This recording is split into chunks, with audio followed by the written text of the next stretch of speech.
ومن أحسن قولا ممن دعا إلى الله وعمل صالحا وقال إنني من المسلمين. بسم الله الرحمن الرحيم. الحمد لله رب العالمين والصلاة والسلام على سيد المرسلين نبينا محمد وعلى آله وصحبه أجمعين وبعد। সম্মানিত শ্রোতা দর্শক মন্ডলী, আল্লাহ রাব্বুল আলামিনের প্রশংসা এবং প্রিয় নবী সাল্লাল্লাহু আলাইহি সাল্লামের উপর সালাত ও সালামের পর আজ রবিবার 26শে জিলহজ 1446 হিজরি মোতাবেক 22 জুন 2025 আমাদের ধারাবাহিক আলোচনা গত সপ্তাহে থেকে শুরু করেছি আকিকার মাসাইল, ফিকহুল আকিকা। গত সপ্তাহে কয়েকটি বিষয় নিয়ে আলোচনা করেছি, আর বাকি যে বিষয়গুলি রয়েছে আজকে আপনাদের সামনে সে বিষয়গুলি কয়েকটি পয়েন্টে পেশ করার চেষ্টা করব এবং তার মাধ্যমে ইনশাআল্লাহ তাআলা আমরা আকিকার বিষয়গুলি সংক্ষেপে হলেও আলোচনা সমাপ্ত করব। আল্লাহ রাব্বুল আলামিন যেন আমাদেরকে সার্বিক জীবনে তাওহীদ সুন্নাহ ভিত্তিক আমল করার তৌফিক দান করেন। আকিকা সম্পর্কে যেসব মাসাইল আমাদের প্রয়োজন সেগুলির ইনশাআল্লাহ তাআলা কয়েকটি এখানে পেশ করছি। প্রথম বিষয়, আকিকা একটি শরীয়তের স্বীকৃত বিধান। এই মর্মে সহিহ বুখারীর হাদিস রয়েছে। এর মূল দলিল সহিহ বুখারীতে রয়েছে নবী সাল্লাল্লাহু আলাইহি ওয়াসাল্লামের বাচনিক হাদিস। সালমান বিন আমির রাদিয়াল্লাহু তাআলা আনহু থেকে বর্ণিত, তিনি বলেন আন্না নবী সাল্লাল্লাহু আলাইহি ওয়াসাল্লাম قال, নবী সাল্লাল্লাহু আলাইহি ওয়াসাল্লাম বলেন মাল গোলামে আকিকাতুন, বালকের আকিকা রয়েছে। এখানে বালকের কথা বলা হয়েছে, যদিও বালিকার আকিকা রয়েছে, আর বিস্তারিত অন্য হাদিসে রয়েছে বালক বালিকার পার্থক্য যেটা সামনে আসছে। মাল গোলামে আকিকাতুন মানে সন্তানের আকিকা রয়েছে। এখানে সন্তান, ছেলে সন্তান হোক আর মেয়ে সন্তান, সন্তান সন্ততির আকিকা রয়েছে শরীয়তে। ফাহরিকু আনহু দামান, সন্তানের পক্ষ থেকে রক্ত প্রবাহিত করো, মানে জবাই করো, প্রাণের বিনিময়ে প্রাণ, যেন প্রাণকে মুক্ত করার জন্য তার পক্ষ থেকে একটি রক্ত মানে একটি জবাই কর, পশু জবাই করা সুন্নত মেয়েদের ক্ষেত্রে আর ছেলেদের ক্ষেত্রে ইনশাআল্লাহ তাআলা মাসলায় আসছে, আর গত সপ্তাহে আলোচনা হয়েছে। ও আমি তো আনহুল আজা, এবং শিশুর কষ্টদায়ক যে বস্তুগুলি রয়েছে সেগুলিকে দূর করো। কষ্টদায়ক বস্তু কি? আল্লামা বলেছেন যে মাথায় যে চুল নিয়ে ভূমিষ্ঠ হয়েছে আর নখ নিয়ে হয়তো বড় আছে, এগুলি হচ্ছে কষ্টদায়ক বস্তু, বা যেগুলি নিয়ে জন্ম হয়েছে সেগুলি উদ্দেশ্য করে বোঝানো হয়েছে আজা, কষ্টদায়ক, সেগুলিকে তোমরা দূর করো। সহিহ বুখারী 5154 নম্বর হাদিস। আর একটি বিষয় আমরা সংক্ষেপে বলেছিলাম যে সুন্নাতে মুআক্কাদা আকিকা, এই আকিকা বিধান কি, হুকুম কি শরীয়ত, সেটি কি সুন্নাত না ওয়াজিব ফরজ? সুন্নাতে মুআক্কাদা সুন্নাত হলে নাকি শুধু মুস্তাহাব? এই বিষয়ে উলামায়ে কেরামদের মতভেদ রয়েছে। এই ক্ষেত্রে ফুকাহায়ে কেরামগণ যা দেখলাম তারা তিনটি মত পোষণ করেছে, তিনটি উক্তি রয়েছে মর্মে। একদল বলছেন যে আকিকা করা সামর্থ্যবানের জন্য ওয়াজিব ফরজ, তার মানে গুনাহগার হবে, ফরজ ত্যাগকারী হবে যদি না করে তাহলে। দ্বিতীয় মত হচ্ছে যে না, ফরজ না, সেটি মুস্তাহাব, মুস্তাহাব করলে ভালো, না করলে কোনো অসুবিধা নেই। তৃতীয় মত হচ্ছে যে সেটি সুন্নাহ মুআক্কাদা, মাঝামাঝি মত, সুন্নাহ ফরজ ওয়াজিবও নয় আর শুধু মুস্তাহাব, এটি নফল কাজ নয়, বরং সেটি হচ্ছে সুন্নাতে মুআক্কাদা। আর এই মতটি হচ্ছে প্রাধান্যযোগ্য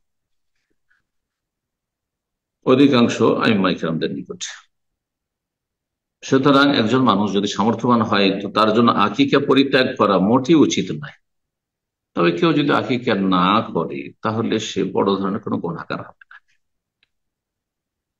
আবু দাউদের হাদিস একটি রয়েছে এই আকিকার মর্মে, রাসূলুল্লাহ সাল্লাল্লাহু আলাইহি ওয়াসাল্লাম থেকে 2842 নম্বর হাদিস, বলছেন আন্না রাসূলুল্লাহ সাল্লাল্লাহু আলাইহি ওয়াসাল্লাম বলেছেন মান ওয়ালাদা লাহু ওয়ালাদুন, কারো যদি সন্তান ভূমিষ্ঠ হয়, আহাব্বা আইয়ানসুক আনহু ফালিয়ানসুক, তার পক্ষ থেকে যদি পছন্দ করে, ভালো মনে করে যে আমি একটি পশু জবাই করব, ফালিয়ানসুক, তাহলে জবাই করুক।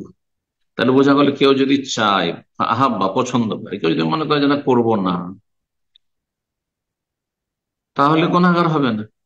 এই হচ্ছে হাদিসটি দলিল যে এটি হচ্ছে ভালো এবং সুন্নাতে মুআক্কাদা। এই হাদিসটি দলিল যারা নফল মুস্তাহাব বলেছেন তাদের, যারা সুন্নাতে মুআক্কাদা বলেছেন তাদের, যেহেতু নবী সাল্লাল্লাহু আলাইহি ওয়াসাল্লাম এর তাকিদ করেছেন। অন্য হাদিসে সেই হাদিসগুলি এর সাথে সমন্বয় করলে সুন্নাতে মুআক্কাদাটা বেশি শক্তিশালী মত।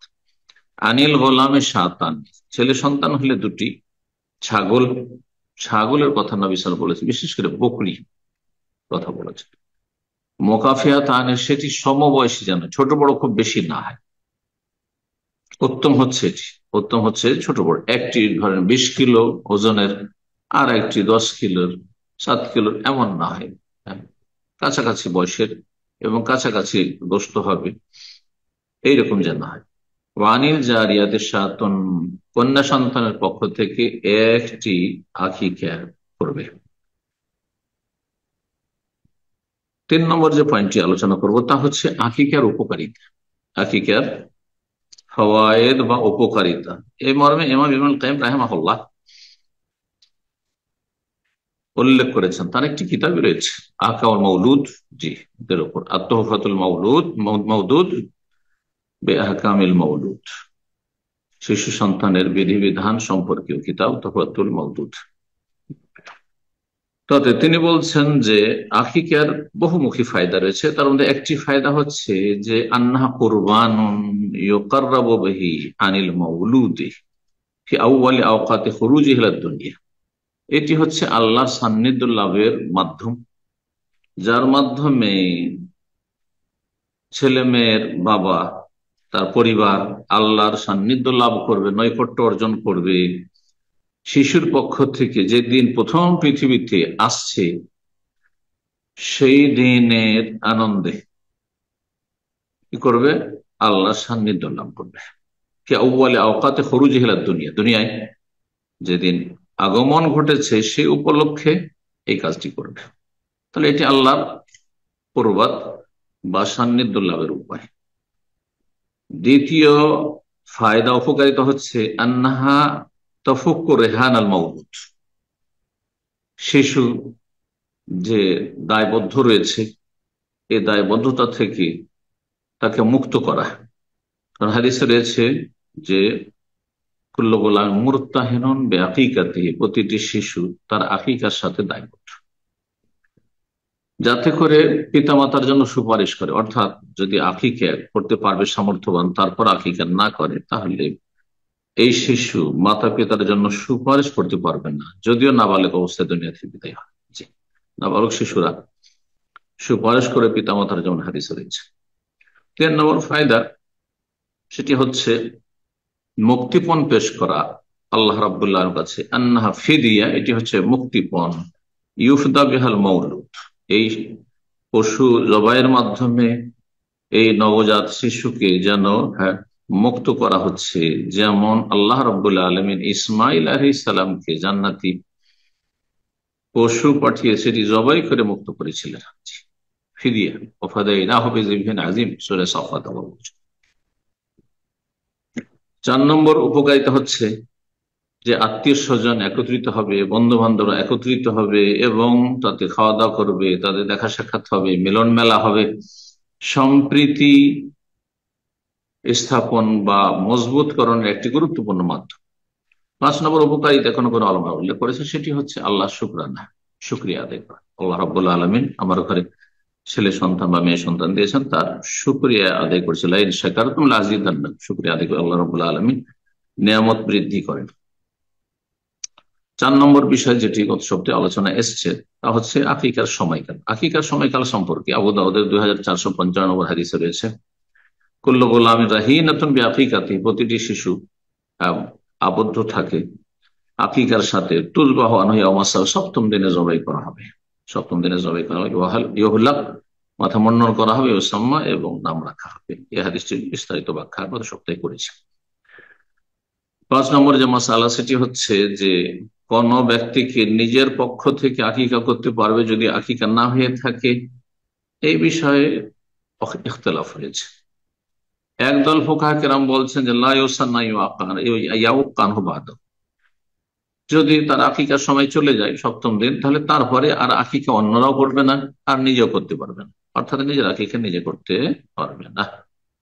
কিন্তু একদল হানাবিলা এবং অন্যান্য ফুকাহায়ে কেরামগণ বলেছেন আন্নাহু ইউসান্নু আইয়াকানহু ওয়ালাউ বাদা শাহরিন আও সানাতিন আও আকসার, আকিকা করা সুন্নাত থেকে যাবে, যদিও সহিহ সুন্নাহ উত্তম সুন্নাত ফজিলত ছুটেছে সপ্তম দিনের, কিন্তু এক মাস পরে হইতে পারে, এক বছর হইতে পারে, এমনকি বড় হওয়ার পরেও সেটি হইতে পারে, কারণ রাসূলুল্লাহ সাল্লাল্লাহু আলাইহি ওয়াসাল্লাম আকিকার কথা বলেছেন এবং সপ্তম দিনে করার কথা একটি হাদিস রয়েছে, বাকি অধিকাংশ হাদিসগুলোতে কোনো দিন নির্ধারণ করা হয়নি। আর সপ্তম দিন বলার উদ্দেশ্য হচ্ছে সেটা উত্তম, কিন্তু সেটাতেই সীমিত করার উদ্দেশ্য নয়। বলছেন এটি হচ্ছে সতর্কতা অবলম্বন করা, যে সময় যখন আমার চলে গেছে, আমার আকিকাটি আমি করে নি, অথবা আমার ছেলের আকিকাটি করে নি। লেজেনার দায়মা সৌদি আরবের যে স্থায়ী কমিটি রয়েছে ফাতোয়া, তার একাদশ খণ্ড 447 পৃষ্ঠায় এখানকার স্থায়ী কমিটির ফতোয়া হচ্ছে এটি।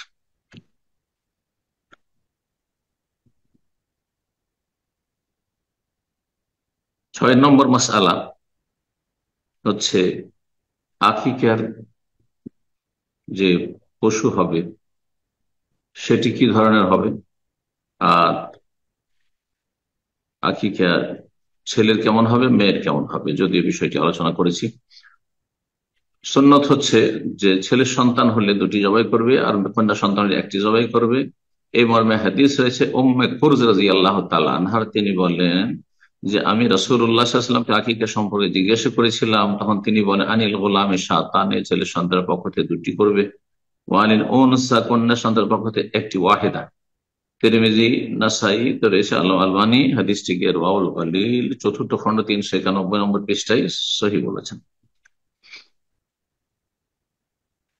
এখানে আরেকটি মাসআলা, সেটি হচ্ছে যদি কোন ব্যক্তি অভাবের কারণে ছেলে সন্তানের পক্ষ থেকে দুটি না করতে পারে, একটি করে, তাও যথেষ্ট হবে।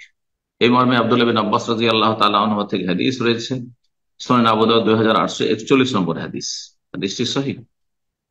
বলছেন তিনি আন্না রাসূলুল্লাহ সাল্লাল্লাহু আলাইহি ওয়াসাল্লাম আক্কা আনিল হাসান ওয়াল হুসাইন কাবশান কাবশান, রাসূলুল্লাহ সাল্লাল্লাহু আলাইহি ওয়াসাল্লাম হাসান হোসেনের পক্ষ থেকে আকিকা করেছেন এক একটি করে দুম্বা। তাহলে একটি করার উপর আরো হাদিস রয়েছে, সুতরাং কেউ যদি একটি করে তো তার এই সুন্নত আদায় হয়ে যাবে।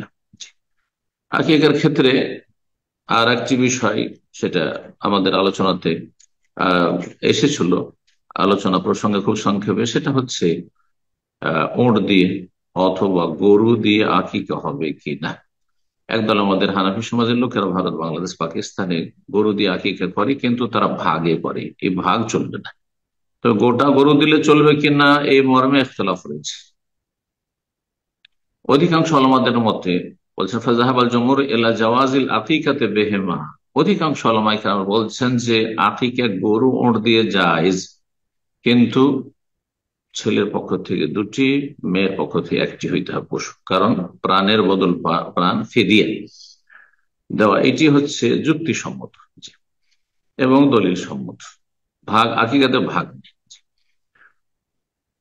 আর এক দল বলছেন না, চলবে না, জাহাবাল বাদ ইলাল মানহি মিন যালিক, চলবে না, গরু দিয়ে আকিকা চলবে না, ভাগ দিয়ে আকিকা চলবে না। কেন তারা বলছে লিআন্না সুন্নাত লাম তারিদ ইল্লা বিল গানাম, কারণ হাদিসে সুন্নাহে শুধু ছাগলের কথা এসেছে। সেই ছাগল, সে বকরি ছাগল হোক অথবা মেষ ভেড়া ভেড়ি দুম্বা দুম্বি হোক।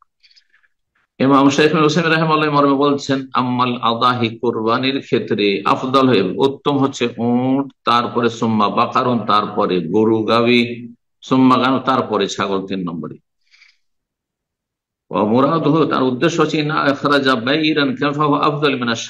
একটি পূর্ণ উট একটি ছাগল বা গরু চাইতে উত্তম, ইল্লা ফিল আকিকাতে, তারপরে শেষখানে বলছেন তবে আকিকার ক্ষেত্রে ফাশাত আফদালু মিনাল বাইরিল কামিল, একটি ছাগল যদিও গোশতের পরিমাণ তার অনেক কম উটের তুলনায়, গরুর তুলনায়, তবু সেটি উত্তম পূর্ণ উটের চাইতে। কেন? লিআন্নাহা আল্লাতী ওয়ারাদাত বিহা সুন্নাহ, কারণ এটি হচ্ছে সুন্নতে বর্ণিত বর্ণিত সুন্নাত বা রাসূলুল্লাহ সাল্লাল্লাহু আলাইহি ওয়াসাল্লামের সুন্নাহ যে ছাগল বা ভেড়া ভেড়ি দিয়ে আকিকা হয়। ফাতাকুন আফদালু মিনাল ইবর, সুতরাং ছাগল দিয়ে আকিকা করা হচ্ছে উত্তম। শারহুল মুমতি জাদুল মুস্তাকনের বিস্তারিত তার সারা ভাষ্য রয়েছে, তার সপ্তম খণ্ড 424 পৃষ্ঠায় এই বিষয়ে বিস্তারিত তিনি আলোচনা করেছেন। 8 নম্বরে আরেকটি মশলা বলেনি, তা হচ্ছে আকিকা শুদ্ধ হওয়ার জন্য কিছু শর্ত আছে কিনা।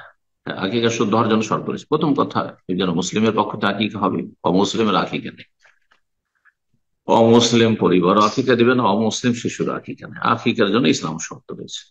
কিন্তু আকিকার পশু ওর জন্য শর্ত এখানে বিশেষভাবে আলোচনা, সেটা হচ্ছে যে আকিকার পশুর ক্ষেত্রে সেই শর্তগুলি রয়েছে যেই শর্তগুলি রয়েছে কোরবানের পশুর ক্ষেত্রে জরুরি শর্ত। তা হচ্ছে বড় ধরনের যে 4টি দোষ রয়েছে, যা আমরা ধারাবাহিক আলোচনায় কোরবানির আলোচনায় বর্ণনা করেছি, আর হাদিসে রয়েছে সেই হাদিসে, সেগুলি থেকে মুক্ত থাকতে হবে। আর আরেকটি শর্ত রয়েছে বয়সের শর্ত, সেটা হচ্ছে যে ছাগল 1 বছর বয়সী হইতে হবে। কারণ আকিকার ক্ষেত্রে আমাদের সমাজে অনেক এই 6 মাস 8 মাসের এটি বকরি বা বকরা খাসি পাঠি দিয়ে দেয়, এটি যথেষ্ট নয়, বরং সেটা হইতে হবে 1 বছরের, ছাগলের ক্ষেত্রে 1 বছর হইতে হবে। নবী সাল্লাল্লাহু আলাইহি সাল্লাম রয়েছে হাদিস রয়েছে, লা তাযবাহু ইল্লা মুসিন্না, তোমরা মুসিন্না ছাড়া জবাই করতে পারবে না। মুসিন্না যেমন শর্ত কোরবানির ক্ষেত্রে, তেমন মুসিন্না শর্ত হচ্ছে আকিকার ক্ষেত্রে। আল আকিকাতু কাল উযহিয়া, এই ক্ষেত্রে আকিকা হচ্ছে কোরবানির মতো এই ক্ষেত্রে। এখন মুসিন্না মানে দাঁতা, আহলে হাদিস ওলামারা বলছেন। এই জন্য অধিক সতর্কতা হচ্ছে যে দাঁতা দেখে করবেন, দাঁতা দেখে কোরবানি করবেন। আর 1 বছর হলেই সাধারণত দাঁত হয়, কিন্তু অনেক সময় 1 বছর হলেও দাঁত দেখা যায় না, তখন নিজের বাড়িতে পুষেছেন, আপনি নিশ্চিত যে এটি 1 বছর বয়সের, করতে পারেন অধিকাংশ আলিমায়ে কেরামদের নিকটে। 9 নম্বর যে মাসআলা, সেটি হচ্ছে আকিকার গোশতের বন্টন। আকিকার গোশতের বন্টনের ক্ষেত্রে আল্লামা শাইখুল ইসলাম রাহিমাহুল্লাহ বলছেন, ওয়াইন শাজামা আলী আকারিবাহু ওয়া আসহাবাহু, যিনি আকিকা করলেন, হ্যাঁ, ছেলে মেয়ের পরিবার, তারা যদি চান যে আত্মীয় স্বজনকে আমরা দাওয়াত দিয়ে একত্রিত করব, বন্ধু বান্ধবদেরকে, আর তারপরে সবাইকে খাওয়া, পাড়া প্রতিবেশী খাওয়াবো, সেটি করতে পারেন। আর যদি মনে করেন যে সেটা বিনা পাকিয়ে কাঁচাই বিতরণ করবো, তবু জায়েজ রয়েছে। আর যদি মনে করেন যে না, বাড়িতে দাওয়াত দিয়ে খাওয়াবো না, বরং সেটাকে পাকিয়ে নেব, পাক শাক করার পরে সেটা পাক করা গোস্ত, রান্না করা গোস্ত দিয়ে আসবো, তাতেও কোনো অসুবিধা নেই। আও ইউয়াজ নেই।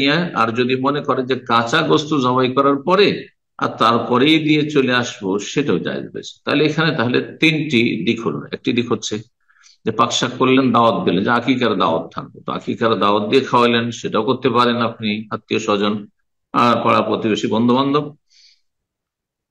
আর যদি মনে করেন যে না, পাক শাক করে বাড়ি বাড়ি দিয়ে চলে আসবো, সেটাও করতে পারেন। তৃতীয় হচ্ছে যে কাঁচা গোস্ত জবাই করার পরে কাঁচা গোস্ত দিয়ে চলে আসবো, সেটিও করতে পারেন। ফিকহের প্রসিদ্ধ কিতাব জাদুল মুস্তাকনে হাম্বলি মযহাবের ফিকহের তিনি বিশদ সারা ভাষ্য লিখেছেন, তার 25তম খণ্ডের 206 পৃষ্ঠায় এই বিষয়গুলি বিস্তারিত তিনি উল্লেখ করেছেন। সর্বশেষ 10 নম্বর মাসালা, এই 10টি মাসলা আজকে আমরা শেষ করছি আপনাদের সামনে। সেটি হচ্ছে যে যদি অপূর্ণ শিশু জন্মায়, বাচ্চা অসম্পূর্ণ, তাহলে তার আকিকা আছে কিনা। এটাকে 2 ভাগে ভাগ করা যেতে পারে। যদি 4 মাসের পেটে 4 মাসের আগেই, অর্থাৎ 4 মাসে 120 দিনে যে রূহ সঞ্চার করা হয়, প্রাণ চলে আসে, তার আগেই যদি বাচ্চা নষ্ট হয়ে যায়, তাহলে তার আকিকা নেই। এযা লাম ইয়াতিম্মা সিত্তু আরবাআত আশহুর, ফুকাহারা বলেছেন। শাইখুল ইসলাম রাহিমাহুল্লাহ এবং লাজনা দায়েমা, সৌদি আরব স্থায়ী কমিটির এই কথাগুলি, যে 4 মাস যদি পূর্ণ না হয়, তাহলে ফাইন্নাহু লা ইউআক্কান, আকিকা করতে হবে না। তাহলে কেউ যদি 3 মাস বা 100 দিনের মধ্যে বাচ্চা পেটে গর্ভধারণের পরে সে বাচ্চা নষ্ট হয়েছে আর তার আকিকা করে, তাহলে এটি সুন্নত নয়, সুন্নতের খেলাফ নয়। কেন করা যাবে না? লিয়ান এতে আত্মা সঞ্চার করা হয়নি, আত্মা ফোকা হয়নি। আম্মাই জাতাম্মাসিব তো 4 আসর, 4 মাসের বাচ্চা হয়, 120 দিনের বেশি হয়ে গেছে, তারপর রূহ দিয়ে দেওয়া হয়েছে। ফাফিল আকিকাতানহু খিলাফুন বাইনাল উলামা, তাহলে আকিকা চলবে কিনা এই মর্মে ওলামাদের দ্বিমত রয়েছে। একদল বলছেন না, আকিকা চলবে যতক্ষণ পর্যন্ত জীবিত হয়ে ভূমিষ্ঠ না হয়েছে, জীবিত হয়ে ভূমিষ্ঠ না হয়েছে। ওয়াল্লাযী ইফতি বিহি মাশায়েখুনা, শেখুল ইসলাম রাহিমাহুল্লাহ বলছেন আমাদের ওলামা মাশায়েখুন, বড় বড় ওলামায়ে কেরাম যে আরব দেশে, তারা যা ফতোয়া দিয়ে থাকেন তা হচ্ছে আন্নাহু ইউস্তাহাব্বা ইওয়াক্কা আনহু, যদি 4 মাসের বেশি বয়স হয়ে যায় তাহলে তার আকিকা দেওয়া মুস্তাহাব। ওয়া হুয়া ইখতিয়ারু উলামায়ে লাজনা দায়িমা লিল ইফতা, ফতোয়ার স্থায়ী কমিটি যে সৌদি আরব রয়েছে, তার সেখানে যে ওলামায়ে কেরামদের সদস্য রয়েছে, তাদের পছন্দনীয় মত এটি। ও শেখ ইবনে উসাইমিন এবং ইমাম শেখ ইবনে উসাইমিন রাহিমাহুল্লাহর মত হচ্ছে এটি, যে 4 মাস 120 দিনের বাচ্চা পেটে গর্ভধারণের পরে তাতে রূহ চলে এসেছে, জীবন চলে এসেছে, তারপরে যদি বাচ্চা নষ্ট হয় তাহলে তার আকিকা দিতে পারবেন, সেটা জীবিত ভূমিষ্ঠ হোক অথবা মৃত ভূমিষ্ঠ হোক। জি, এই ক্ষেত্রে উলামায়ে কেরাম একটি কায়দা বলেছেন যে আকিকা সম্পর্ক শিশুর হায়াত মতের সাথে নেই। অর্থাৎ 7ম দিনে যে আকিকা দিবেন সেই দিনে বাচ্চা বেঁচে থাকতে হবে এটা শর্ত নেই। প্রথম দিনে বাচ্চা মারা গেছে ভূমিষ্ঠ হওয়ার পরে, দ্বিতীয় তৃতীয় দিন 7 দিনের আগে মারা গেছে, আপনি আকিকা দিতে পারেন, আকিকা দিতে পারেন। এই ফতোয়াগুলি এসে থাকে আমাদের কাছে।